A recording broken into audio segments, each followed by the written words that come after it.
শিলচর চেঙ্কুরি রোডে এক অমানবিক ঘটনা সংঘটিত হয়। বুধবার রাতে শিলচর চেঙ্কুরি রোডে ভাগাজুতি লেনে এক অমানবিক ঘটনা সংঘটিত হয়। ঘটনার বিবরণে জানা যায়, নিজের জন্মদাত্রী মা 20 মাস এক সন্তানকে মদ্যপান ও সিগারেট পান করাচ্ছেন। এ নিয়ে এলাকায় তীব্র চাঞ্চল্যের পরিবেশ সৃষ্টি হয়েছে।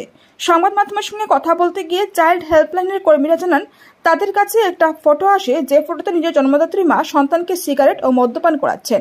তারপর সঙ্গে সঙ্গে তার শিলচর সদর থানায় ঘটনাটি সম্পর্কে অবগত করান। পরে সদর থানা পুলিশ ও চাইল্ড হেল্পলাইনের কর্মীরা ঘটনাস্থলে উপস্থিত হয়ে মাকে গ্রেফতার করে এবং শিশু সন্তানকে তাদের হেফাজতে নিয়ে আসেন।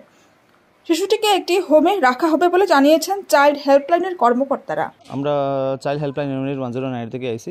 চেঙ্কুরি রোড থেকে একটা কল আইছিল যে মা নাকি বাচ্চারে সিগারেট খাওয়া, মদের গ্লাস সামনে বাচ্চারে সিগারেটও খাওয়ার, এটার ফটো আইছিল। তো এইটা ফোন পাইয়া আর ফটোটা দেখিয়া আমরা লগে লগে ডিস্ট্রিক্ট চাইল্ড প্রোটেকশন অফিসার আমরা ফোন আমি জানাইছি।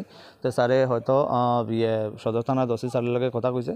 তো ওসি স্যারের সদর থানার পুলিশ অফিসার মানে যারা পুলিশ পার্সোনাল আসলো তার লগে হেল্প নিয়ে আমরা এখন বাচ্চাটারের সঙ্গে মাটারও রেস্কিউ করছি। মাটায়ও যখন আমরা কথা কইছি তো মাটাও কইছে হ্যাঁ আমরা পার্টি উটি করছি, এরকম কই আমরা কইছে। চেঙ্কুরি রোডের বাঘাযতীন লেনের বাচ্চাটার বয়স 20 মাস। কালকে সিডব্লিউসি প্রডিউস হইব, চাইল্ড ওয়েলফেয়ার কমিটিতে প্রডিউস হইব, তারপরে তারা ডিসিশন নিব কি করতে হয়। এখন নিয়ে বাচ্চার সেফটি লাগিয়ে আমরা চাইল্ড হোমে নিয়ে রাখবো, চিলড্রেন হোম যেটা আছে ওইটাতে নিয়ে রাখবো বাচ্চাটার, পর বাচ্চার সেফটি লাগিয়ে। কোন হেলথে চাকরি করে আমার জাস্ট কইছে এখন।